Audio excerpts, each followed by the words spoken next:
This Volvo V40 Cross Country is basically a toughened up version of the V40 hatchback, which gives buyers the SUV styling and that slightly raised ride height that is so popular. Think of it as the hatchback in a pair of sturdy walking boots that costs £1,800 more. But that extra cash doesn't necessarily buy you any more off-road ability, because only this top-of-the-range T5 model comes with four-wheel drive. But it is a genuinely handsome car with chunky body kit, raised suspension and some touches from more expensive Volvo models, like those light strips which appear on Volvo's flagship, the XC90.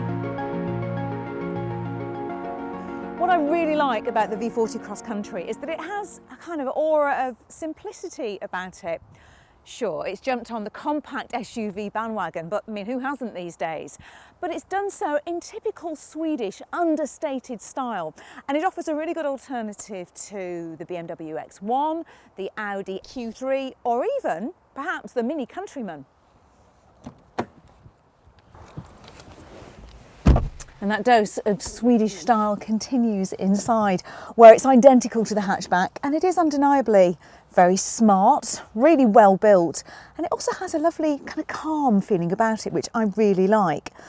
Now, this once innovative central panel that was all centred around the cluster of buttons is beginning to show its age a little bit, but you know, I do still really like it. And one thing you cannot deny about this interior is that it is incredibly well put together. I also think storage is pretty good as well. You get a good sized glove box, there are cup holders in here, central storage underneath the armrest. I think the door bins are a little bit small, but you do get some clever touches, like I love the hidden storage compartment here behind this centre console. However, this cluster of buttons in the middle of the console are positioned really quite closely together, which makes them a little fiddly to use when you're on the move. The infotainment system is definitely beginning to show its age. The graphics are really quite dated, and things are controlled from this little dial here, which gets really annoying, and the whole system just isn't that intuitive. Your choice of trim levels comes down to just two. You get the Cross Country or the Cross Country Pro, which really does keep things simple. Now, you can't get the more basic trim levels of the standard V40 hatchback available in the Cross Country.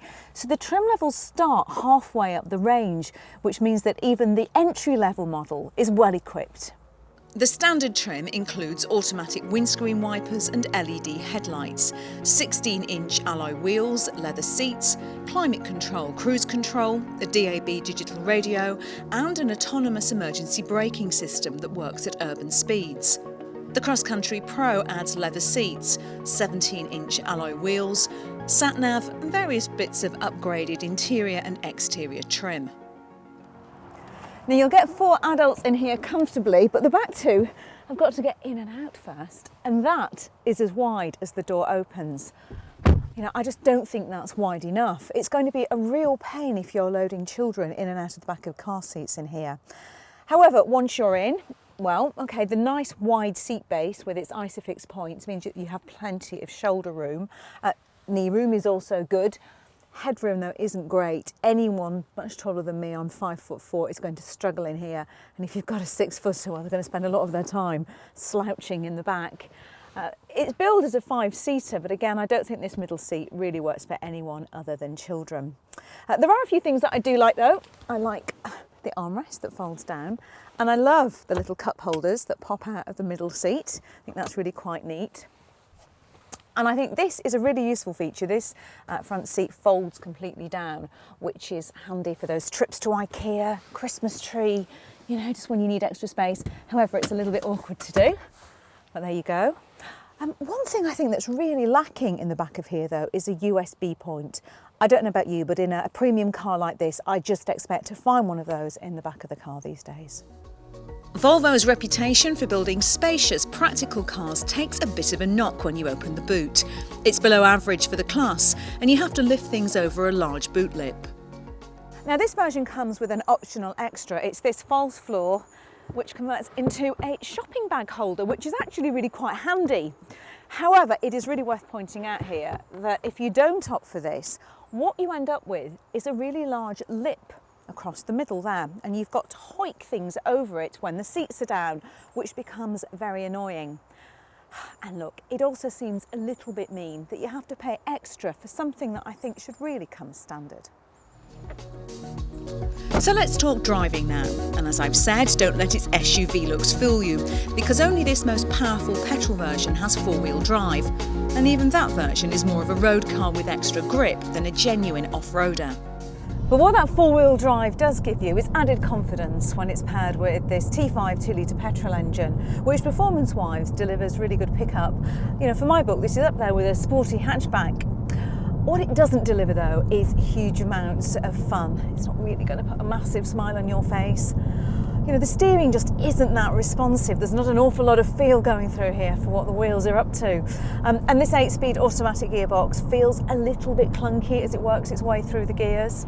Whilst probably unsurprisingly, you get a little bit more body roll going into the corners because of that raised suspension. But you know, let's face it, most of us aren't going to be racing down a country lane looking for a nice apex in the road as we're driving along in our V40 Cross Country, are we? The reality is that this is an easy car to drive around town, whilst that punchy engine means that even when it's fully loaded, it has plenty of go on the motorway. It's just a shame that there's an awful lot of road noise coming through into the cabin, which doesn't make it the most relaxing car to drive. The reality is most buyers won't go for this version, even though it is the only one that comes with four-wheel drive. There's one other petrol, a 2-litre with 148 brake horsepower badged T3, a 1.6 D2 diesel, and probably the picks of the range are the D3 and the D4 2-litre diesels. But I definitely don't have any complaints when it comes to safety. This model has a range of extra safety equipment that does add almost £2,000 to the bill. But as you'd expect in a Volvo, even in standard mode, the V40 Cross Country gets top marks from us.